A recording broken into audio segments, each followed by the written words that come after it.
যথাগ্নের্দাহিকা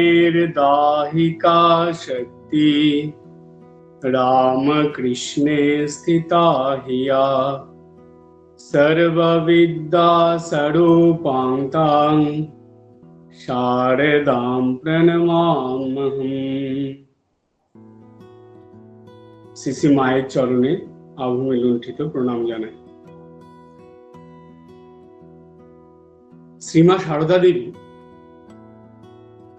তিনি ছিলেন সর্বদেবী স্বরূপিণী, অর্থাৎ সকল দেবীর সম্মিলিত রূপ, সেটাই মিলিতভাবে হয়েছিল শ্রীমা সারদা দেবীর রূপ। অর্থাৎ শ্রীমা সারদা দেবীর যে রূপ, সেটা কিন্তু কোনো সাধারণ রূপ নয়। প্রসঙ্গক্রমে আমরা আজকের আলোচনার মধ্যে আসব যে মায়ের যে রূপ আমরা দেখি তার যে কি বিশেষত্ব, সেটা আজকে এই ঘটনার মধ্যে দিয়ে আমরা জানব। আজকে যে আলোচনাগুলো হবে মায়ের হাসি মজার ঘটনা, এই হাসি মজার ঘটনার মধ্যে দিয়ে এক একটা ঘটনা আলোচনা করে তার শিক্ষাগুলো আমরা জানব। কারণ আমাদের শাস্ত্রে এই কথা বলা আছে যে যখন ভগবান বা ঈশ্বর কোনো মানব দেহ ধারণ করে মানব বা মানবী হয়ে এই পৃথিবীতে আসেন লীলা করার জন্য, তো তার জন্মের থেকে মৃত্যু পর্যন্ত, অর্থাৎ দেহ ধারণ থেকে দেহ ত্যাগ পর্যন্ত যা যা করেন সবকিছুই লোকশিক্ষার জন্য করেন। মানুষের শিক্ষা থাকে, যেই শিক্ষাগুলো গ্রহণ করলে প্রত্যেকটা মানুষের জীবন ক্রমাগত ভগবতমুখী হয়, অর্থাৎ আধ্যাত্মিকতায় ভরে ওঠে। তাই শ্রীমা সারদা দেবীর জীবনে যে হাসি মজার ঘটনা বা রঙ্গরসিকতার ঘটনাগুলো আমরা পাই, তার মধ্যেও বেশ কিছু গুরুত্বপূর্ণ শিক্ষা আছে। আজকে আমরা এক একটা ঘটনা আলোচনার মধ্যে দিয়ে সেই শিক্ষাগুলো জেনে নেব। শ্রী শ্রী ঠাকুর এবং শ্রী শ্রী মায়ের যে ত্যাগী পার্ষদরা ছিলেন বা ত্যাগী সন্তানরা ছিলেন, সেই ত্যাগী সন্তানদের মধ্যে একজন ত্যাগী সন্তান ছিলেন শশী মহারাজ, পরবর্তীকালে হয়েছিলেন স্বামী রামকৃষ্ণানন্দ। তো রামকৃষ্ণানন্দজিকে বলা হয় রামকৃষ্ণ মঠ মিশনের প্রথম পূজারী মহারাজ। ঠাকুরের শরীর যাওয়ার পরে ঠাকুরের অন্য সব ত্যাগী সন্তানরা তারা এক একটা ভাব নিয়ে জীবন কাটিয়েছেন। কেউ জব করেছেন, কেউ পড়াশোনা করেছেন, কেউ বিভিন্ন তীর্থস্থানে ঘুরেছেন। এরকম ভাবে এক একজন এক একটা ভাব নিয়ে চলেছেন। একমাত্র শশী মহারাজ, যিনি ঠাকুরের সেবা পূজা এই ভাবটা নিয়ে সারাটা জীবন কাটিয়ে দিলেন। ঠাকুর যে চলে গেছেন শরীর ত্যাগ করে, এটা কিছুতেই শশী মহারাজ মেনে নেননি জীবনের শেষ দিন পর্যন্ত। শশী মহারাজের বিশ্বাস যে ঠাকুর সব সময় আছে। তাই ঠাকুরের অস্থি নিয়ে, ঠাকুরের ছবি বসিয়ে যে পূজা অর্চনা আরতি যা যা করতেন শশী মহারাজ, মাস্টারমশাই লিখছেন এক জায়গায় যে শশীর ঠাকুর সেবা দেখলে মনে হতো যে ঠাকুর সেইখানে স্বয়ং বিরাজিত হয়ে আছেন, সশরীরে আছেন, কোনো ছবিতে বা ঘটে পটে পুজো নয়, জ্যান্ত মানব শরীরে পূজা। এটা করেছিলেন শশী মহারাজ। এই শশী মহারাজই যত ত্যাগী সন্তান, গৃহী সন্তান, যত ভক্ত সন্তান সেই সময় ছিল, অর্থাৎ ঠাকুর যতদিন ছিলেন, শ্রীমা সারদা দেবী যতদিন ছিলেন, ওই সময়ের শ্রী শ্রী ঠাকুর এবং মায়ের যত গৃহী ত্যাগী সন্তান ছিলেন, তাদের মধ্যে একমাত্র শশী মহারাজই ছিলেন যিনি শ্রীমা সারদা দেবীকে পার্বতী রূপে দর্শন করেছিলেন। আর কেউ মায়ের পার্বতী রূপের দর্শন পাননি, যেটা একমাত্র শশী মহারাজ পেয়েছিলেন। সেটা কোথায়? ব্যাঙ্গালোরে। আশ্রমের পিছনে ছোট্ট টিলা মতন ছিল, সেইখানে মা সন্ধ্যার আগে বসেছিলেন, বসে বসে সূর্যাস্ত দেখছিলেন। সূর্যাস্ত দেখতে দেখতে মা ভাবে বিভোর হয়ে গেছেন। একজন এসে শশী মহারাজকে খবর দিয়েছেন। শশী মহারাজ তখন ঘরে বা অফিসে কোথাও একটা ছিলেন। শশী মহারাজকে যেই খবর দিয়েছেন, শশী মহারাজ শুনে আঁতকে উঠেছেন, চমকে উঠে বলছেন যে হ্যাঁ, বলছো কি? মা পর্বতবাসিনী হয়েছেন, মা পার্বতী হয়েছেন? বলে শশী মহারাজ তখন স্থূল শরীর, কোনো দিকে খেয়াল নেই, তিনি হন্তদন্ত হয়ে ছুটেছেন মা যেখানে আছেন সেইখানে। উঁচু টিলাতে উঠতে পারছেন না ঠিক করে ভারী শরীর নিয়ে, সেই দিকে কোনো ভ্রুক্ষেপ নেই, কোনো রকমে উঠেছেন। উঠেই শ্রী মায়ের চরণে একদম পড়ে গিয়ে হাত দিয়ে পায়ের মধ্যে মাথা ঠেকিয়ে প্রণাম করে শশী মহারাজ একভাবে মায়ের দিকে তাকিয়ে হাত জোর করে স্তব শুরু করে দিলেন। কি স্তব করলেন? ওম সর্বমঙ্গল মঙ্গলে শিবে সর্বার্থ সাধিকে। এই যে যখন স্তব করছিলেন, শশী মহারাজের চোখ দিয়ে সমানে জল পড়ছে। শশী মহারাজ স্তব করার পর বলছে, কৃপা কৃপা মা কৃপা। তখন মা ভাবস্থ হয়েছিলেন। সেই সময় আস্তে আস্তে চোখ খুলে শশী মহারাজের মাথায় হাত বুলিয়ে দিয়ে মা বললেন, শান্ত হও বাবা, শান্ত হও। তখন শশী মহারাজ শান্ত হয়ে ধীরে ধীরে সেখান থেকে চলে আসলেন। তো শশী মহারাজ সেদিন মাকে পার্বতী রূপে দর্শন করেছিলেন, তাই তো বলেছিলেন যে মা পর্বতবাসিনী হয়েছেন, পার্বতী হয়েছেন। তো এই হলো শশী মহারাজের মাকে পার্বতী রূপে দর্শন। আর একটা বিষয় যেটা শশী মহারাজের জীবনে হয়েছিল, শ্রীমা সারদা দেবী বেঁচে থাকতে এরকম ঘটনা একমাত্র শশী মহারাজের জীবনেই ঘটেছিল, বা শশী মহারাজই সেই দর্শন পেয়েছিলেন। সেটা কি? দ্বিতীয় ঘটনাটা কি? সেটা হলো, শ্রীমা সারদা দেবী বেঁচে থাকতে সূক্ষ্ম শরীরে দর্শন দিয়েছিলেন শশী মহারাজকে। মা স্বপ্নে অনেককে দর্শন দিয়েছেন, এমনি মাকে অনেকে এসে দর্শন করেছেন, কিন্তু মা সশরীরে থেকে তিনি উপস্থিত না হয়ে সূক্ষ্ম শরীরে গিয়ে দর্শন দিয়েছেন, সেটা একমাত্র শশী মহারাজকে, মা জীবিত থাকতে। শশী মহারাজ খুব অসুস্থ, উদ্বোধনে রয়েছেন। ডাক্তার বলে দিয়েছে যে আর সুস্থ হওয়ার আশা নেই, ধীরে ধীরে এখন তিনি মৃত্যুর কোলে ঢলে পড়বেন। তো শশী মহারাজের শরীর যাওয়ার আগে শ্রী ঠাকুর এবং স্বামীজিকে দেখার খুব ইচ্ছে হয়েছিল। তো তিনি একদিন তার সেবককে বললেন যে তাড়াতাড়ি দুটো আসন পেতে দিতে, ঠাকুর এবং স্বামীজি আসবেন। সেবক কিছু বুঝতে না পেরে মহারাজ যা বলেছেন তাই করেছেন। তখন সেবক চলে গেছে, কিছুক্ষণ পর সেবক এসেছেন। তখন শশী মহারাজ বলছেন যে ঠাকুর আর স্বামীজি দুজনেই এসেছিলেন, এখন ওনারা এসে দেখা করে চলে গেছেন, এখন আসনটা তুলে নেব। তো সেবক তখন আসন দুটো তুলে নিয়ে রেখে দিয়েছে আবার। তো এই ঠাকুর আর স্বামীজিকে দর্শনের পরে শশী মহারাজের ইচ্ছা হয়েছে শ্রী মাকে দর্শন করা। তো শশী মহারাজ সেই ইচ্ছা প্রকাশ করেছেন। তখন উদ্বোধনে ছিলেন ধীরানন্দজি মহারাজ, তিনি শশী মহারাজের দেখাশোনা করতেন।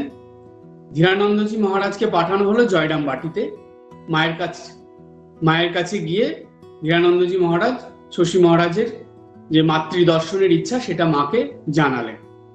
মা শশী মহারাজের সব কথা শুনে কাঁদতে শুরু করে দিলেন, দিয়ে বললেন যে আমি মা হয়ে চোখের সামনে সন্তানের এই মৃত্যু কখনোই দেখতে পারবো না, আমি সহ্য করতে পারবো না, আমি শশীকে দেখতে যাব না। তো মা গেলেন না। তো এই কথা বলে দিলেন। ধীরানন্দজি ফিরে আসলেন। তো যেদিন শশী মহারাজের শরীর যায়, ঠিক তার আগের দিন শশী মহারাজ চোখ বুজে নয়, স্বপ্নে নয়, খালি চোখে তাকিয়ে মায়ের দর্শন পেলেন। মা সেইখানে এসেছিলেন, সূক্ষ্ম শরীরে মায়ের দর্শন পেলেন। মায়ের দর্শন করেই শশী মহারাজ তখন তিনি কি করলেন, তিনি ডেকে পাঠালেন একজনকে। যাকে ডেকে পাঠালেন তিনি ছিলেন যে খুব একজন ভালো গায়ক, তিনি খুব সুন্দর গান করতে পারতেন। তার নাম ছিল পুলিন। পুলিন বাবু বলে শশী মহারাজ ডাকতেন। তো পুলিন বাবুকে ডেকে পাঠানো হয়েছিল। পুলিন বাবু আসলেন, শশী মহারাজ বললেন। তো সেই কথা শুনে শশী মহারাজ পুলিন বাবুকে পাঠালেন গিরিশচন্দ্র ঘোষের কাছে, যে গিয়ে বলতে তার যে দর্শন শশী মহারাজের হয়েছে, মাকে দেখেছেন তিনি, সেই দর্শনের কথা, তার অনুভবের কথা তিনি জানালেন পুলিন বাবুকে। পুলিন বাবু গিয়ে সেটা গিরিশ ঘোষকে বললেন। গিরিশচন্দ্র ঘোষ তখন সঙ্গে সঙ্গে কি করলেন, তিনি পুলিন বাবুকে জানিয়ে দিলেন যে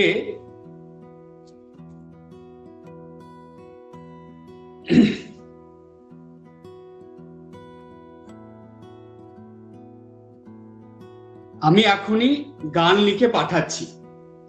তো যখন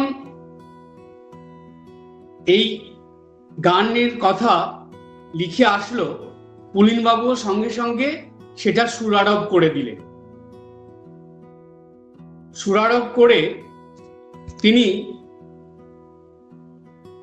সেটা গাইতে সুরারোপ করে তিনি সেটা গাইতে শুরু করলেন। এবং তার যে গান শুরু হলো, সেই গানটা কি ছিল? গানটা ছিল, পোহালো দুঃখ রজনী, পাছে আমি আমি ঘোর স্বপ্ন, নাহি আর ভ্রম জীবন মরণ। এই যে গানটা আমরা শুনি, এই গানটা শশী মহারাজের যেদিন শরীর যায়, ঠিক তার আগে মাকে দর্শন করার পর তিনি এই কথা বলেছিলেন। এবং তার কথা শুনে পুলিন বাবু গিরিশ ঘোষকে বললেন, গিরিশ ঘোষ এই গানটা রচনা করে দিলেন এবং পুলিন বাবু সুরারোপ করে এটা শশী মহারাজকে শোনালেন। এই গানটা শুনে শশী মহারাজের এত ভালো লেগেছিল, মন ভরে গিয়েছিল। তিনি মনের আনন্দে হাসি মুখে তার শরীর ত্যাগ করেছিলেন। মায়ের সন্তান মায়ের ঘরে ফিরে গিয়েছিলেন। এই ছিল শশী মহারাজের মাতৃভোগ।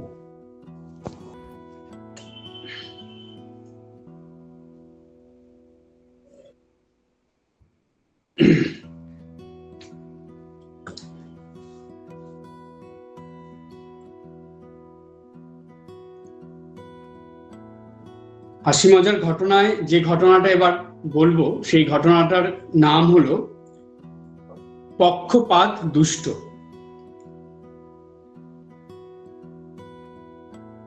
জয়রামবাটিতে মামাদের অর্থাৎ মায়ের ভাইদের জমি জমা নিয়ে ভাগ বাটরা চলছে। তো জমি জমা যখন ভাগ করা হবে, সেই সময় মা শরৎ মহারাজকে ডেকে পাঠিয়েছিলেন। শরৎ মহারাজ এসেছিলেন কলকাতা থেকে, সঙ্গে করে তিনি ভূমানন্দজি মহারাজকে নিয়ে এসেছিলেন। শরৎ মহারাজের ভূমানন্দজি এসেছিলেন এবং কোয়ালপাড়া থেকে কেশবানন্দ মহারাজকে ডেকে নেওয়া হয়েছিল। তো তারা আছেন সেই সময় জয়রামবাটিতে, কারণ কেশবানন্দজি মহারাজের এই জমি জমা সংক্রান্ত ব্যাপার নিয়ে বেশ ভালো অভিজ্ঞতা ছিল। তো যার জন্য তাকে ডেকে পাঠানো হয়েছে। এবার যখন খাওয়া দাওয়া হতো, দিনের বেলা তো সবাই একই রকম খেতেন, রাত্রেবেলা খাওয়া দাওয়ার সময় দেখা যেত যে শরৎ মহারাজের জন্য লুচি আরো অন্যান্য সব পদ যা হতো সেগুলো থাকতো, শরৎ মহারাজের জন্য লুচি হতো। আর স্বামী কেশবানন্দজি মহারাজ, উনাকে মা দুপুরের ভাত জল দিয়ে রেখে দিতেন, রাত্রে সেটা দিতেন, পান্তা ভাত দিতেন। তো কেশবানন্দজি মহারাজ মনে মনে ভাবছেন যে মা এটা কেমন ব্যবহার, কেমন আচরণ, শরৎ মহারাজের জন্য তিনি লুচি করে দিচ্ছেন আর আমাকে দিচ্ছেন পান্তা ভাত। তো মা কি তার সন্তানদের তো মা মানে সমানভাবেই দেখেন, এটা কেমন হলো, এটা তো পক্ষপাত দুষ্ট হয়ে যাচ্ছে। তো তখন কেশবানন্দজি মনে মনে ভাবছেন, এটা কিন্তু বলছেন না কাউকে। তো যাই হোক, তিনি খেতে খেতে এটা ভাবছিলেন। তারপরে ভাবছেন ও কলকাতার থেকে এসেছে বলে মা হয়তো একটু মানে স্পেশাল ভাবে খাবার বানিয়ে দিচ্ছে, আলাদাভাবে মায়ের আদর স্নেহ সেই সন্তানের প্রতি পড়ছে। তো এইরকম কেশবানন্দজি ভেবেছেন।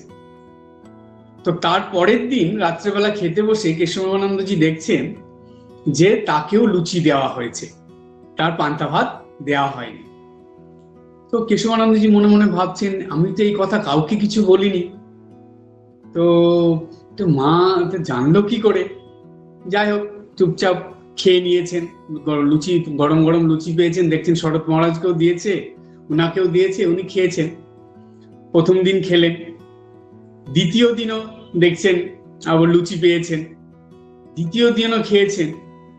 খেয়ে তারপরে তৃতীয় দিন কেশবানন্দজি বিকেল বেলা দুপুরে খাওয়া দাওয়ার পরে কোন রকম অল্প করে খেয়েছেন। খেয়ে তারপরে মাকে বিকেল বেলা বলছে যে মা, আপনি রাত্রেবেলা আমায় পান্তা ভাত দেবেন, আমার আর লুচি লাগবে না। তো মা জিজ্ঞেস করছে, কেন বাবা, তুমি তো লুচি খাবে, তোমার মনে মনে ইচ্ছে লুচি খাওয়ার স্বাদ হয়েছিল, তো খাও, কোনো অসুবিধা নেই, শরৎ মহারাজও খায়, তুমিও খাবে।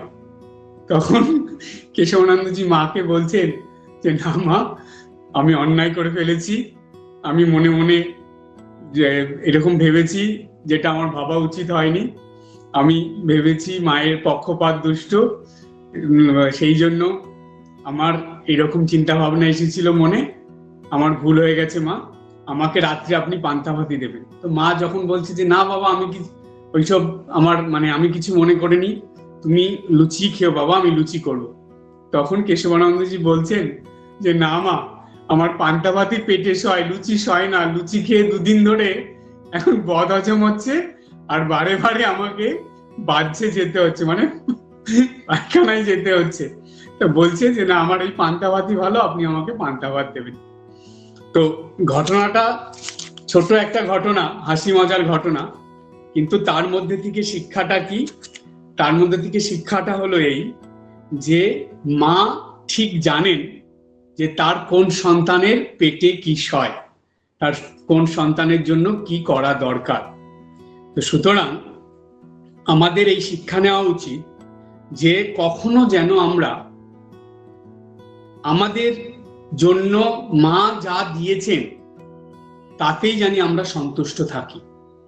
আমরা যেন কখনো অপরের সঙ্গে নিজেদের তুলনাও না করি, কখনো যেন অপরের কোনো কিছুর প্রতি, খাওয়ার থেকে মানে খাদ্যদ্রব্য থেকে শুরু করে কোনো কিছু দেখে যেন মনে কখনো লোভ, লালসা, প্রলোভন, এমনকি হিংসা বিদ্বেষের ভাব ভুলেও জানি মনের ভিতরে না আনি।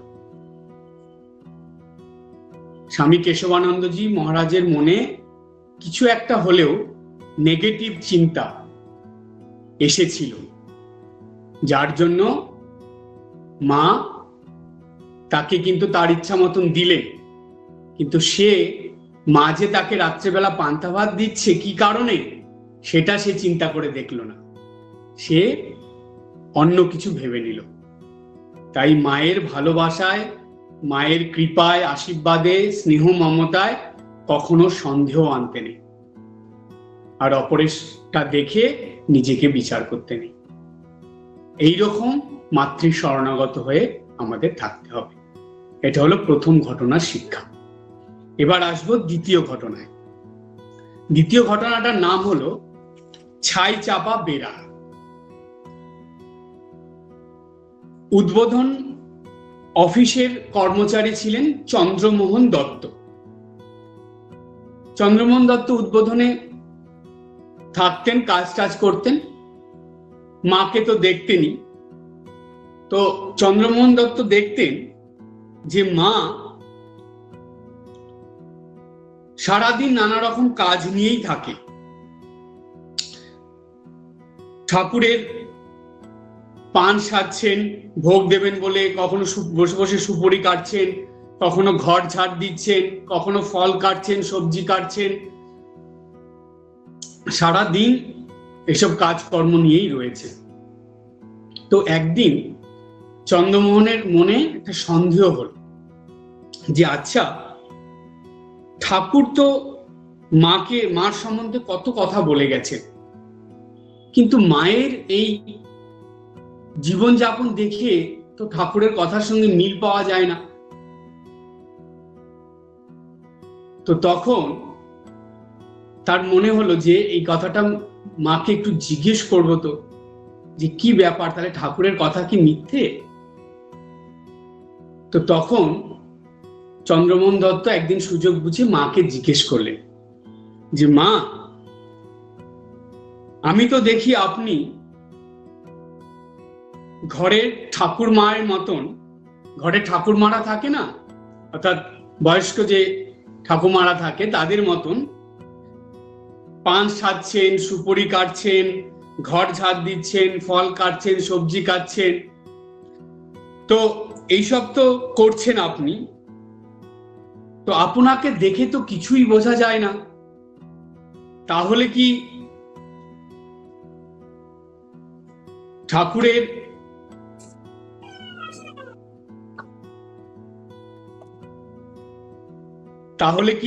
ঠাকুর যেগুলো বলেছেন সেই কথাগুলোর সঙ্গে মিল পাওয়া যাচ্ছে না? আমি এই কথাগুলো তো আমি ঠিক বুঝতে পারছি না।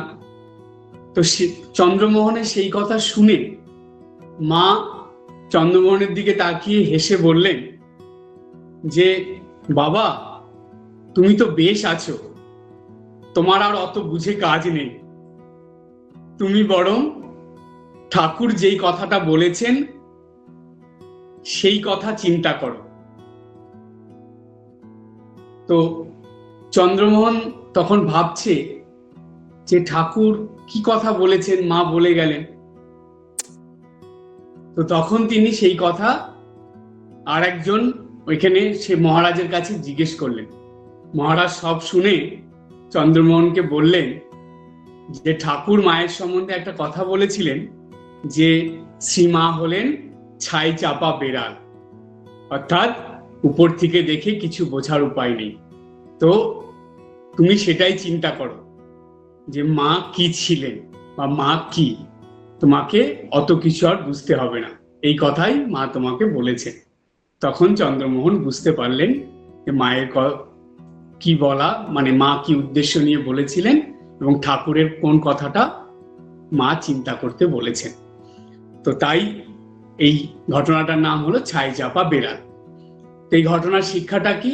শিক্ষাটা হলো মাকে আমরা আমাদের একদম নিজের মা, জন্ম জন্মান্তরের মা বলে ভাববো, জানবো, মানব। আর ঠাকুর শ্রী রামকৃষ্ণদেব শ্রী মায়ের সম্বন্ধে যা যা বলেছেন সেগুলো প্রত্যেকটা শুধু বাণী নয়, প্রত্যেকটা অক্ষর আমরা সম্পূর্ণ বিশ্বাস করব।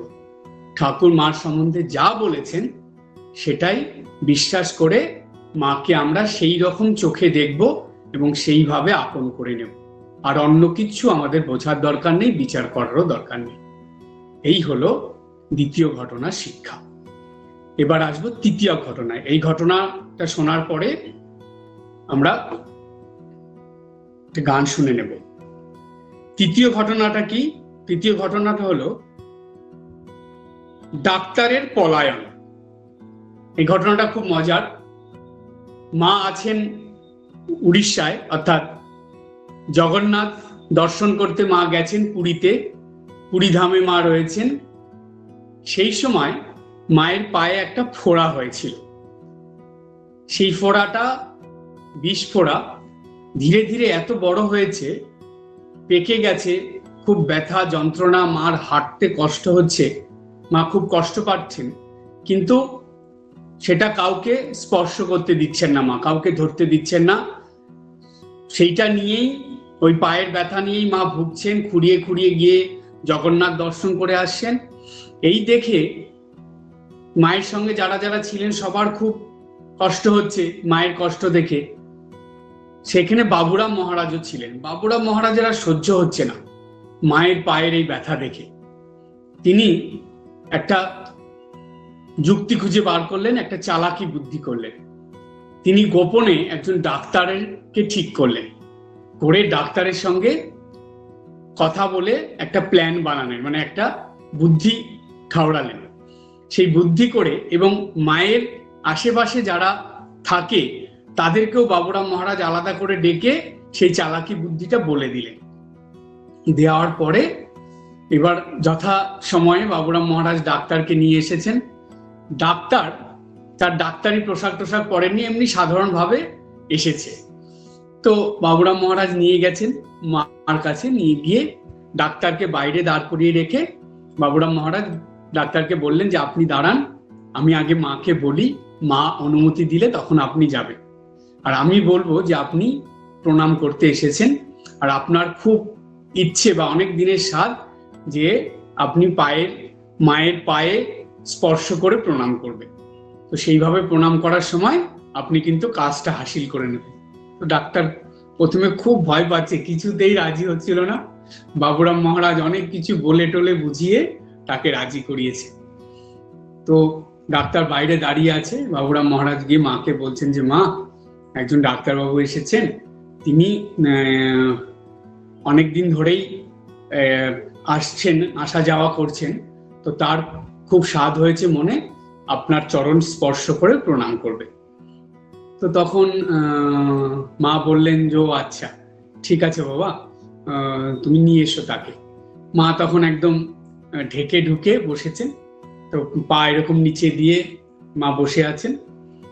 তো তখন ডাক্তার এসেছেন। বাবুরাম মহারাজ ডাক্তারকে ভিতরে ঢুকিয়ে দিয়ে সামনে থাকেনি, বাবুরাম মহারাজ বাইরে চলে গেছেন। আর সেই ডাক্তার আগের থেকে দেখে নিয়েছে সব জায়গা, কোন দিক দিয়ে পালাতে হবে। মাকে প্রণাম করার সময় হাতে সেই অস্ত্র নিয়ে রেডি ছিল, সেই ফোড়াটাকে সে মানে ইয়ে করে দিয়েছে, মানে ফাটিয়ে দিয়েছে, দিয়ে সেখান থেকে উঠে সঙ্গে সঙ্গে পালিয়েছে, আর সেখানে নেই। আর মা চিৎকার করে উঠেছে। তো চিৎকার করে ওঠার পরে তো সঙ্গে সঙ্গে কেউ মানে আসেনি, কিছুক্ষণ পরে সবাই তারা এসে গেছে। সেখানে এসে দেখছে যে মায়ের পায়ে সেই ফোড়াটা ফেটে গেছে। এবার সবাই তাড়াতাড়ি গরম জল আগের থেকে রেডি করা ছিল, গরম জল, কাপড়, নিম পাতা, হ্যান ত্যান যা যা লাগবে সেগুলো সব আগে থেকে রেডি করা ছিল, সেগুলো নিয়ে এসে মায়ের সেই ফোড়াটাকে, এখন তো পুজ বেরিয়ে গেছে, পুজ রক্ত বেরিয়ে গেছে, এবার মায়ের স্বস্তি হয়েছে। যখন সেইখানে গরম জল দিয়ে পরিষ্কার করা হচ্ছে, সেখানে ওষুধ দিয়ে দেওয়া হচ্ছে, তখন মা বলছেন যে বাবা এখন স্বস্তি হলো, মানে ফোড়াটা ফেটে যাওয়াতে অনেকটা এখন আরাম পেলাম, খুব আরাম বোধ হচ্ছে। তো প্রথমে কিন্তু মা যখন চিৎকার করে উঠেছিল তখন মায়ের মুখ দেখে মনে হয়েছিল মা একটু বিরক্ত হয়ে উঠেছেন, একটু মানে অসন্তুষ্ট হয়েছে, কিন্তু পরে দেখা গেল যে মা বেশ আনন্দিত হয়ে গেছে। তো তখন বাবুরাম মহারাজ হাত জোর করে মাকে প্রণাম করে মাকে বলছেন যে মা, আপনার এই ফোড়াটাকে পাঠিয়ে দেওয়ার জন্য এইরকম করে একটা ব্যবস্থা করেছিলাম। তখন মা হাসি মুখে বাবুরাম মহারাজকে আশীর্বাদ করে বললেন, বেশ করেছো বাবা, বেশ করেছো। তো এই যে ঘটনাটা, এই ঘটনার থেকে শিক্ষাটা কি? শিক্ষাটা হলো মায়ের কাজ আমরা যখন করব তখন সেই কাজে কোনো অসুবিধা, কোনো সমস্যা আসলে আমরা যদি চালাকি করেও সেই কাজটা উদ্ধার করে ফেলি, তাতে কোনো অপরাধ বা দোষ হবে না, তাতে মায়ের কৃপা আশীর্বাদ আমাদের উপর থাকবে। এতে কোনো অপরাধ বা দোষ নেই। সেই জন্য মায়ের কাজ আমরা যেন চালাকির দ্বারা হলেও সমস্যা অসুবিধা আসলে সেই কাজটা যেন ঠিক উদ্ধার করতে পারি, কিন্তু তার বলে কোনো মিথ্যার আশ্রয় নিয়ে বা অপরকে বিপদে ফেলে নয়। চালাকির দ্বারা শুধু সেই সমস্যাটা বা অসুবিধাটা থেকে উদ্ধার হওয়া, যেটা এই ঘটনার দ্বারা আমরা পেলাম। এতে মা কিন্তু সন্তুষ্টই হবেন, সেই সন্তানের প্রতি অসন্তুষ্ট হবেন না, মা কৃপা আশীর্বাদ করবে। এরপরের ঘটনায় আসবো। তার আগে আমরা একটা গান শুনে নিই। সীমা দিদি বলে দিই। হ্যাঁ মহারাজ, এখন মায়ের চরণে সঙ্গীত নিবেদন করবেন মৌসুমী মজুমদার দিদি ভাই। ঠাকুর মা স্বামীজির শ্রীচরণে আমার আভূমি লুণ্ঠিত প্রণাম। আজ স্বামী রামকৃষ্ণানন্দজি মহারাজের আবির্ভাব তিথি। মহারাজের শ্রীচরণে আমার ভক্তিপূর্ণ লুণ্ঠিত প্রণাম। মহারাজজি, আপনাকেও আমার সশ্রদ্ধ ভক্তিপূর্ণ প্রণাম। তো আমি মহারাজজির রামকৃষ্ণানন্দজি মহারাজের ওই যে গানটি আছে পোহালো দুঃখ রজনী, ওনার প্রিয় গান, ওইটা একটু গাওয়ার চেষ্টা করছি। কেমন হবে জানি না, একটু চেষ্টা করছি ওটা। পোহালো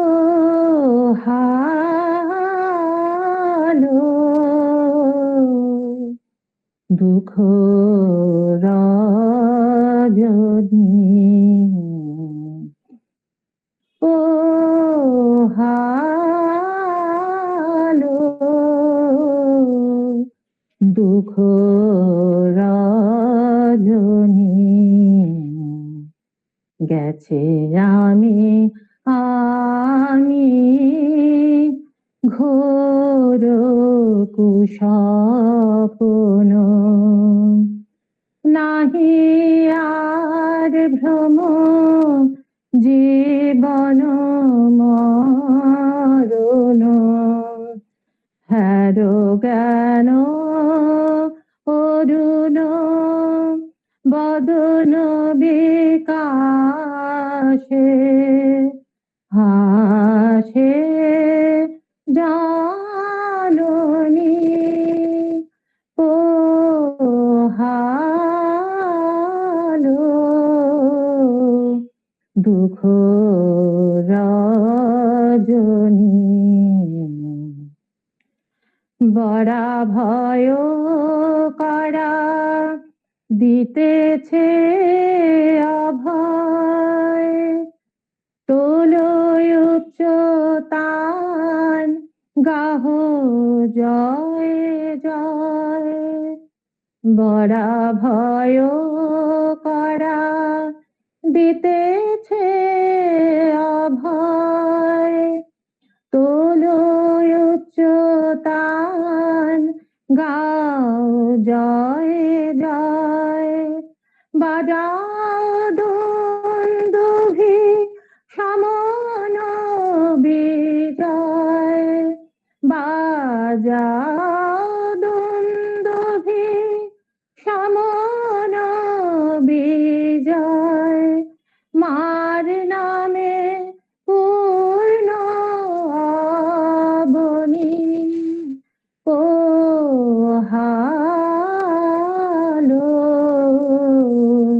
দুঃখ রজনী, কহিছে জননী কেদনা, রাম কৃষ্ণ পদ দেখো না, কহিছে জননী কেদনা,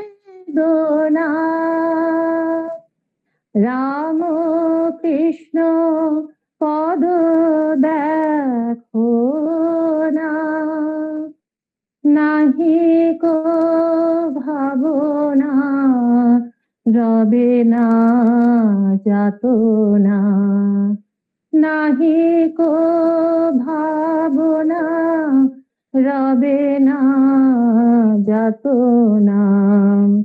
হারু মম পাশে করুণায়, দুটি আঁখি ভাসে।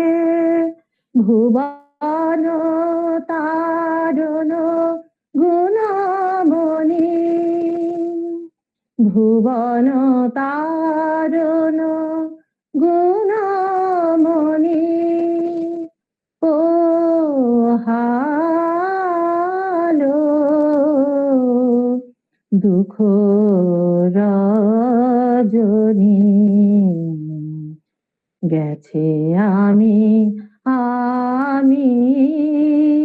ঘোর কুস্বপ্ন।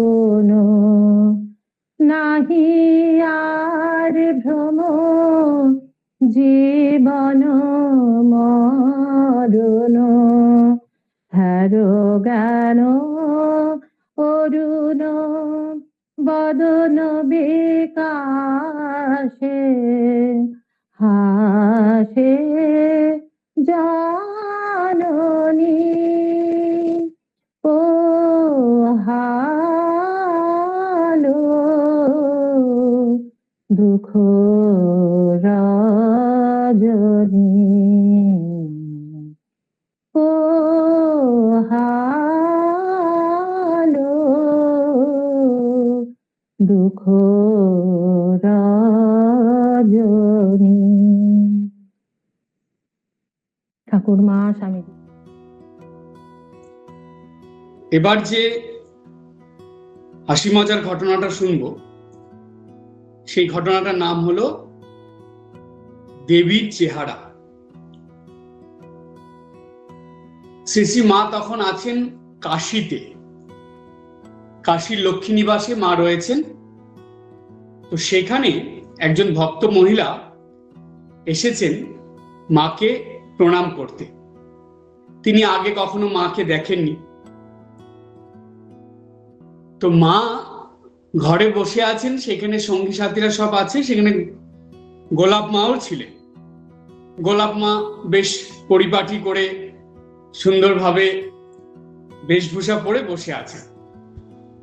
তো সেইখানে যতজন ছিল তার মধ্যে গোলাপ মাকেই দেখতে একটু অন্যরকম লাগছে, বা সবার মধ্যে সব থেকে গোলাপ মাকে দেখতে ভালো লাগছে। তো সেই ভক্ত মহিলাটা ভেবেছে যে তাহলে জননী অর্থাৎ সারদা মা ইনি হবেন।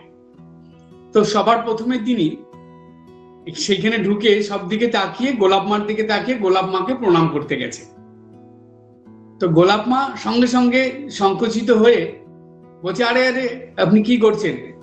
মায়ের শ্রীমা সারদা দেবীর দিকে দেখিয়ে বলছেন ওইখানে গিয়ে প্রণাম করুন, উনি মা। তো যখন সেই মহিলা প্রণাম করতে গেছে, ভক্ত মহিলা, তো মা তখন একটু রসিকতা করলেন। মা তখন ভক্ত মহিলাটাকে না করে হাত দিয়ে ইশারা করে আবার গোলাপ মার দিকেই দেখিয়ে দিলেন। মহিলা আবার গোলাপ মার দিকে চলে গেছে প্রণাম করতে। গিয়ে গোলাপ মা আবার বলছে, আরে এইখানে না, এখানে না, উনি সারদা মা, ওনাকে গিয়ে প্রণাম করুন। তো মহিলা আবার এসেছে, তখন মা বলছে, না না, আমি নই, আমি নই, ওই উনি নিজের পরিচয় দিচ্ছেন না, উনাকে গিয়ে প্রণাম করুন। এইরকম যখন 2-3 বার হচ্ছে, মহিলাটা এখন বুঝতে পারছে না কি করবে। একবার মায়ের কাছে যাচ্ছে আর একবার গোলাপ মার কাছে যাচ্ছে। এরকম যখন 2-3 বার হয়েছে, তখন গোলাপ মা একটুখানি সিরিয়াস হয়ে গেছে। সিরিয়াস হয়ে সেই মহিলাটাকে গোলাপ মা বললেন যে, তোমার কি বুদ্ধিশুদ্ধি নেই? কথাটা কিন্তু খুব গুরুত্বপূর্ণ এবং শিক্ষণীয়, খুব ভালো করে শুনবেন। গোলাপ মা বলছেন, তোমার কি বুদ্ধিশুদ্ধি নেই? দেখছো না কোনটা মানুষের মুখ আর কোনটা দেবতার? মানুষের চেহারা কি অমন হয়? ওই চেহারা তো দেবীর চেহারা, এটা দেখেও বুঝতে পারছো না? এই কথা বলার পরে মা তখন শান্ত হয়ে বসলেন। দেখলেন যে গোলাপ মা এখন সিরিয়াস হয়ে গেছেন। তো তখন ওই মহিলা গিয়ে মাকে প্রণাম করলেন।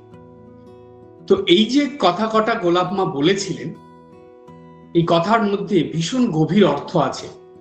বেশিরভাগ ভক্তরা এই ঘটনাটা জানে পড়ে, কিন্তু ভাবে না এটা। শ্রীমা সারদা দেবীর যেই ছবি আমরা দেখি, এখন তো অনেক রকম ছবি বেরিয়েছে, কিন্তু পুরনো যেই ছবিগুলো আছে, বিশেষ করে বেলুড় মঠে শ্রীমা সারদা দেবীর যেই ছবি পুজো হয়, সেই ছবিতে মায়ের মুখখানা, বেলুড় মঠে মায়ের মুখ, আমি অন্য কোনো ছবির কথা বলছি না, বেলুড় মঠে মায়ের মন্দিরে যেই ছবিটা পূজা পান, পূজিত হয়, সেই ছবিটা তো বাইরেও কিনতে পাওয়া যায়। সেই ছবিটা নিয়ে একটু ভালো করে তাকিয়ে দেখবেন তো, গোলাপ মার কথাটা মেলাবেন তো, কি মনে হয় তিনি কি সাধারণ কোনো মানবী ছিলেন? কখনো নয়। মায়ের সেই মুখে পুরো দেবীর মুখ ফুটে ওঠে। আমাদের শাস্ত্রে দেবীদের যে বর্ণনা পাওয়া যায়, অর্থাৎ কেশ থেকে শুরু করে বিশেষ করে মুখমণ্ডলের যে বর্ণনা পাওয়া যায়, সেটাই মায়ের মুখের মধ্যে ছিল। তাই আজকে একটা কথা আপনাদের বলছি, এটা জীবনের শেষ দিন পর্যন্ত মনে রাখবেন। শ্রীমা সারদা দেবী ছিলেন সর্বদেবী স্বরূপিণী। এই জগৎ সংসারে যত দেবীর কথা আপনি জানেন এবং যত দেবীর ছবি মূর্তি আপনি দেখেছেন, সব দেবীকে আপনি সারদা মার মধ্যে দেখতে পাবেন। এমনকি সারদা মার মুখমণ্ডলে সেই দেবীর মুখমণ্ডল আপনি দেখতে পাবেন, যদি আপনার মধ্যে সেই ভালোবাসা, সেই বিশ্বাস, সেই নিষ্ঠা ভক্তি থাকে, অবশ্যই পাবেন। তাই যদি না হতো, তা না হলে সারদা মাকে তার প্রণাম মন্ত্রে এই শব্দটা আসতো না, সর্বদেব দেবী স্বরূপিণ্যই। এই যে সর্বদেবী স্বরূপিণ্যই, এই কথাটার অর্থ হলো তাই, সব দেবীকে আমরা মায়ের মধ্যে দেখতে পাবো। তাই মায়ের মুখমণ্ডলের বৈশিষ্ট্য হলো, আপনি যেই দেবীকে দেখতে চান, মায়ের মুখের দিকে তাকিয়ে আপনার নিষ্ঠা ভক্তি বিশ্বাস ভালোবাসার দ্বারা আপনি সেই দেবীকেই মায়ের মুখমণ্ডলে দেখতে পাবেন, সেই দেবীর মুখ আপনি দেখতে পাবেন, অবশ্যই পাবেন, যদি সেই রকম মন আপনার থাকে। সুতরাং মায়ের যে চেহারা, মায়ের যে মুখমণ্ডল, সেটা কোনো সাধারণ মানবী নয়, এটা দেবীর। সেই শিক্ষাই আমরা এটা পেলাম। আমরা যেন গোলাপ মার এই কথাটা সর্বদা মনে রাখি। এবার আসবো 5 নম্বর ঘটনায়, হাসি মজার ঘটনা এবং তার সঙ্গে শিক্ষা। ঘটনাটার নাম হলো হ্যাঁ আমরাই জিতব। কি সেই ঘটনা? একবার জয়রামবাটিতে খেলা হচ্ছে। কি খেলা হচ্ছে? সেটা হচ্ছে যে লুডু খেলা হচ্ছে। তো লুডু খেলাতে ওই যে মই সাপ থাকে না, সেটা খেলা হচ্ছে। তো সেই খেলায় পাগলি মামি হলো ছোট মামি, নাম ছিল সুরবালা। ছোট মামি রয়েছেন, আর সেই সঙ্গে মা রয়েছেন তার বিপক্ষে, এবং স্বামী ঈশানানন্দজি মহারাজ এই ঘটনা সম্পর্কে লিখেছেন যে একদিন পাগলি মামি ও নলিনী দিদি, অন্যদিকে আশুতোষ মিত্র ও শ্রীসীমা, তো খেলা হচ্ছে। খেলায় মায়ের পক্ষেরই জয় হচ্ছে বারে বারে। আচ্ছা, এখানে একটা কথা বলি, এই ঘটনার দুটো আছে। একটা হলো এক জায়গায় তাস খেলার কথা আছে, আর এক জায়গায় এই লুডো খেলার কথা আছে। তো যাই হোক, তাস খেলার প্রসঙ্গ আর আমি এখানে বললাম না, এটা ওই লুডো খেলার কথাটাই বলছি। তো সেইখানে যখন খেলা হচ্ছে, সেইখানে আশুতোষ মিত্র এবং মা তারা দুজন একদিকে, আর পাগলি মামি আর সেই সঙ্গে নলিনী দিদি তারা একদিকে। এবার নলিনী দিদি আর পাগলি মামি দুজনে হেরে যাচ্ছে, মা আর আশুতোষ মিত্র জিতছে। তো কয়েকবার হারার পর পাগলি মামি ভীষণ রেগে উঠেছেন। রেগে উঠে তো তিনি খেলা ছেড়ে দিলেন, রেগে গিয়ে আর খেলবেন না বলে দিলেন। রেগে গিয়ে উঠে গেলেন, খেলা ছেড়ে দিয়ে চলে গেলেন। যাওয়ার সময় তিনি বলছেন যে মায়ের দিকে তাকিয়ে বলছেন, তোমরাই খালি জিতবে বুঝি আর আমরা শুধু হারবো? তো এই কথা বলে আর খেলবো না বলে চলে গেলেন। তো পাগলি মামির এই কথা শুনে মা উত্তর দিলেন যে আমরা সৎ পথে সাত্ত্বিক, আমরা জিতবো নাকি তোরা জিতবি? তখন পাগলি মামি কিছুটা চলে গেছেন, গিয়ে ওই কথা শুনে আবার ফিরে মায়ের দিকে তাকিয়ে বলছেন, হ্যাঁ হ্যাঁ আমরাই জিতবো, হ্যাঁ গো হ্যাঁ আমরাই জিতবো, এই কথা বলে চলে গেলেন। তো তখন এখানে উপস্থিত সবাই মানে আশুবাবু মা সব হাসছেন পাগলি মামির ওই মানে কথা শুনে। তো হাসাহাসি হলো। এই যে ঘটনাটা, এই ঘটনায় শিক্ষণীয় কি? ছোট্ট একটা কথা মা বললেন পাগলি মামিকে। জানবেন এই ঘটনাগুলো শুধু একজনের জন্য নয়, এগুলো আমি আগে বলেছিলাম আমাদের শিক্ষার জন্য। মা তো অন্য কিছুও বলতে পারতেন, কিন্তু কথাটা কি বললেন মা? মা বললেন, আমরা সৎ পথে সাত্ত্বিক, আমরা জিতবো নাকি তোরা জিতবি? এটার শিক্ষা হলো এই যে যারা সৎ পথে ও সাত্ত্বিক ভাবে জীবনযাপন করে অন্তিমে তাদেরই জয় হয়, অর্থাৎ তারাই জয়ের দিকে চলে, তাদের পরাজয় হয় না। সাময়িক বাধা বিঘ্ন অসুবিধা এগুলো আসবে, কিন্তু সেগুলো কেন আসে জানেন? ওই সৎ পথে বা সাত্ত্বিক ভাবে আপনি কতটা নিষ্ঠা সহকারে রয়েছেন সেটা পরীক্ষার জন্য আসে। বেশিরভাগ মানুষ সৎ পথে সাত্ত্বিক ভাবে চলতে চলতে কোনো প্রলোভন, কোনো বাধা বিঘ্ন, কোনো অসুবিধার মধ্যে পড়ে, লোভ লালসার মধ্যে পড়ে সেই সৎ পথ বা সাত্ত্বিক ভাব থেকে নিজেকে সরিয়ে নেয়। সুতরাং তারা জীবন পথে আর জয়ী হতে পারে না, তারা জীবনে সফল হতে পারে না। তাই মার শিক্ষা হলো, যতই বাধা বিঘ্ন সমস্যা অসুবিধা পরীক্ষা যাই আসুক, সৎ পথে থাকতে হবে আর সাত্ত্বিক ভাবে জীবনযাপন করতে হবে। সাত্ত্বিক ভাবে জীবনযাপন মানে সংযমের জীবন যাপন করতে হবে। এই হলো মায়ের শিক্ষা।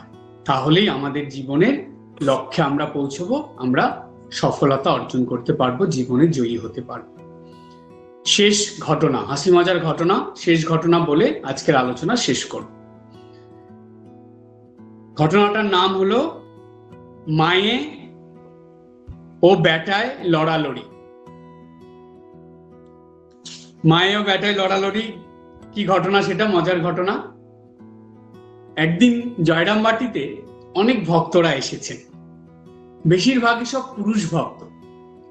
তো তারা এসেছেন, তো তাদের খাওয়া দাওয়া কি খাবে না খাবে এগুলো মা ঠিক খবর নিয়ে নিতেন। তো মা জানতে পেরেছেন যে এই মানে যেসব ভক্তরা এসেছে, পুরুষ ভক্তরা, তারা সবাই রাত্রে রুটি খাবে, তো অনেক রুটি করতে হবে। তো যাই হোক, যথারীতি বিকেলবেলা রুটি করা শুরু হয়েছে। তো রামময় মহারাজ, যিনি পরে স্বামী গৌরীশ্বরানন্দজি মহারাজ, রামময় মহারাজ চলে এসেছেন। তিনি প্রায় স্কুল শেষ করে বিকেলবেলা মায়ের কাছে চলে আসতেন, বা শনিবার করে আসতেন, মায়ের কাছে থাকতেন, রবিবার থেকে আবার সোমবারে চলে যেতেন। তো রামময় মহারাজ এসেছেন, বিকেলবেলা আসাতে তিনি সেখানে দেখছেন যে অনেক আটা মাখা হয়েছে, রুটি হবে। নলিনী দিদি বসেছেন রুটি ভাজতে, মা রুটি বেলছেন, সেইখানে রামময় মহারাজও বসে পড়েছেন মায়ের কাজে সাহায্য করে দেওয়ার জন্য। তো রুটি বেলছেন, রামময় মহারাজও বেলছেন, মাও বেলছেন। এবার এই নলিনী দিদি রাধু দিদি, মাকো দিদি, বিশেষ করে নলিনী দিদি সব সময় পিসিমার কে একটুখানি মানে অপদস্থ করার জন্য কিছু না কিছু মন্তব্য করতেন।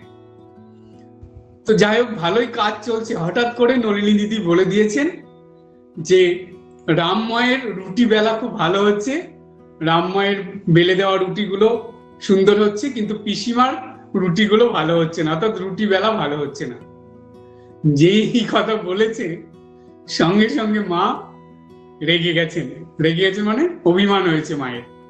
অভিমান করে মা বলছেন, কি আমি এতদিন ধরে রুটি বেলি, এতদিন ধরে রুটি করছি, কোনোদিন আমার রুটি নিয়ে কেউ কোনো কিছু বলতে পারে না, এত সুন্দর রুটি ভেজে দিই, সবাই খেয়ে সন্তুষ্ট হয়, হ্যাঁ, আর রুটি মানে রুটি করার এত অভিজ্ঞতা আমার, আর রামময় দুদিনের ছোকরা, সে আমার থেকে ভালো রুটি বেলতে পারে, হ্যাঁ ঠিক আছে, তাহলে রামময় করুক, আমি আর করবো না, আমি আর রুটি বেলবো না, রামময় করুক। এবার নলিনীদি বলে তো বিপদে পড়ে গেছে, তো চুপচাপ হয়ে গেছে, নলিনীদি আর কোনো কথা বলছে না, মাও মুখ ভার করে বসে আছে, রুটি বেলছে না। এবার রামময় মহারাজ দেখছেন এ তো মহা বিপদ। আর এইদিকে রামময় মহারাজ ভীষণ চালাক ছিলেন, মানে খুব বুদ্ধি সম্পন্ন ছিলেন। তো রামময় মহারাজ এবার দেখলেন যে এটাকে তারই কিছু বলতে হবে, মানে কিছু একটা উপায় বের করতে হবে, না হলে এই সমস্যার সমাধান হবে না। তখন রামময় মহারাজ বলছেন যে নলিনী দিদি, এটা কিন্তু তুমি ঠিক বললে না, কারণ মা, আমি যেদিন থেকে দেখছি মা কিন্তু খুব সুন্দর রুটি বেলে, আর আমি তো মার কাছ থেকেই রুটি বেলা শিখেছি, তো মা আমাকে শিখিয়েছে, আমি যে আজকে রুটি বেলছি এটা তো মাই শিখিয়েছেন, তো মা শিষ্য কি গুরুর থেকে ভালো করতে পারি নাকি, তাই এরকম কথা বলে মা একটুখানি স্বাভাবিক হয়েছেন, কিন্তু তবুও রুটি বেলা শুরু করছেন না। তো তখন রামময় মহারাজ কি করলেন, বললেন যে ঠিক আছে, মা যদি রুটি না বেলে তাহলে তার সন্তানও রুটি বেলবে না, থাকুক, আজকে যারা এসেছে তারা রাত্রিবেলা না খেয়ে থাকবে, কেউ রুটি পাবে না, আমিও বেলবো না, আর আমিও আজকে আর খাবো না। তো এইবার যখন মা এই কথা শুনেছে যে আর সন্তান আর খাবে না, সেটা তো আর মা সহ্য করতে পারছে না, তখন মা বলছেন আবার রুটি মানে বেলন চাকিটা আবার কাছে টেনে নিয়ে মা আবার আস্তে আস্তে রুটি বেলা শুরু করছেন। এবার রামময় মহারাজকে বলছেন, না বাবা, তুমি আবার শুরু করো। তো যখন রুটি বেলা আবার শুরু হয়েছে, তখন রামময় মহারাজ বলছেন যে মা সব থেকে ভালো রুটি বেলেন, মায়ের হাতের রুটি সব থেকে ভালো হয়। নলিনী দিদিকে বলছে যে নলিনী দিদি এরকম কথা আর বলবে না, আমি মায়ের সন্তান, আমি তো মায়ের কাছ থেকেই শিখছি, সুতরাং আমার থেকে মা ভালো করে, সবসময় মা যে ভালো করেন এটাই বলবে। এইসব বলে টলে সেই সমস্যাটা সমাধান হয়ে গেল। তো এই যে হাসির ঘটনা হলো, পরে মাও হাসলেন। তো লীলাময়ী লীলা, এটা রঙ্গরসিকতার, কিন্তু এর দ্বারা শিক্ষাটা কি, এই যে ঘটনাটা, এই ঘটনার মধ্যে শিক্ষাটা কি ছিল? এই ঘটনার দ্বারা শিক্ষা ছিল যে সন্তান যারা হবে, সন্তানদের সর্বদা উচিত মায়ের কাজের প্রশংসা করা, এটা একটা বড় শিক্ষা। আমরা সন্তানরা, বেশিরভাগ সন্তানদের কি হয়, একটু ছোট থেকে মায়ের সবকিছু তাদের ভালো লাগে, কিন্তু সেটা একটা সময় পর্যন্ত, তারপরে দেখা যায় এমন পরিবর্তন হয় যে মায়ের কোনো কিছুই সে আর ভালোভাবে নিতে পারছে না, কিন্তু এটা একদম উচিত নয়। মা, তিনি হলেন এই জগৎ সংসারের প্রথম গুরু, তার প্রতি অবহেলা, অবমাননা এবং তার নিন্দা করা, এই যে অপরাধ, এই 7 জন্মেও এটা পূর্ণ হয় না। এই অপরাধ 7 জন্ম ধরে ভোগ করতে হয়। সেই জন্য মা, তিনি তো একজন মানবী, আমি গর্ভধারিণী মায়ের কথাই বলছি, তিনি তো একজন মানবী, তো তারও তো তিনি সকাল থেকে রাত পর্যন্ত সংসারের জন্য, বিশেষ করে সন্তানের জন্য কি করে থাকে, কি করতে থাকে। আমরা যদি কখনো ছোটবেলার কথা ভাবি, অবাক হয়ে যেতে হয় যে একজন মা তার সন্তানের জন্য কি করেন, শুধু একদিন দুদিন না, দিনের পর দিন। কিন্তু দেখুন, শুনতে খারাপ লাগলেও ধ্রুব সত্যি, বিয়ের পরে কি ছেলে কি মেয়ে, তারা মায়ের এই অবদানের কথা প্রায় ভুলেই যায়।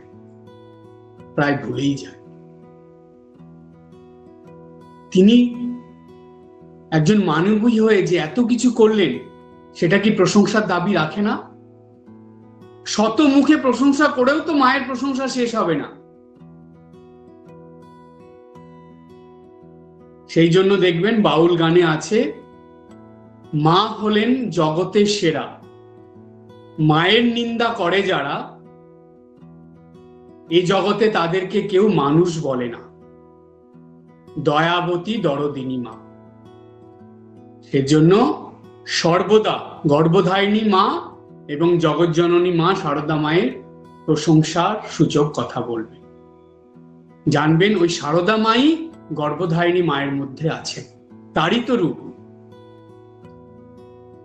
নিখিল মাতৃ হৃদয় মন্থন সুধা মূরতি। এই সারা বিশ্বে যত মাতৃ হৃদয় আছে, তাদের মন্থন করলে যে মূর্তি তৈরি হবে, তিনি হলেন শ্রীমা শারদা দেবী।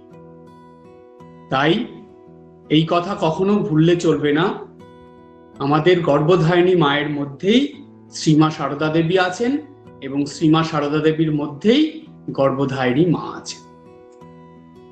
তাই তো তিনি আমাদের জন্ম জন্মান্তরের মা। তাই মায়ের এই হাসি মজার ঘটনা এবং সেই সঙ্গে এই যে শিক্ষা, এই শিক্ষা যেন আমরা সবসময় মনে রাখি এবং সেই সঙ্গে নিত্যদিনের জীবনে, দৈনন্দিন জীবনে যেন পালন করে চলি। তবেই মাতৃ আরাধনা, মাতৃ সাধনা আমাদের সম্পূর্ণ হবে। তা না হলে এটা কখনোই হবে না। তাই শ্রীমা শারদা দেবীর চরণে আভূমি লুণ্ঠিত প্রণাম জানিয়ে আমার এই আলোচনা আজকে শেষ করছি। ওম শান্তি শান্তি শান্তি। হরি ওম তৎসৎ। শ্রীরামকৃষ্ণার্পণমস্তু।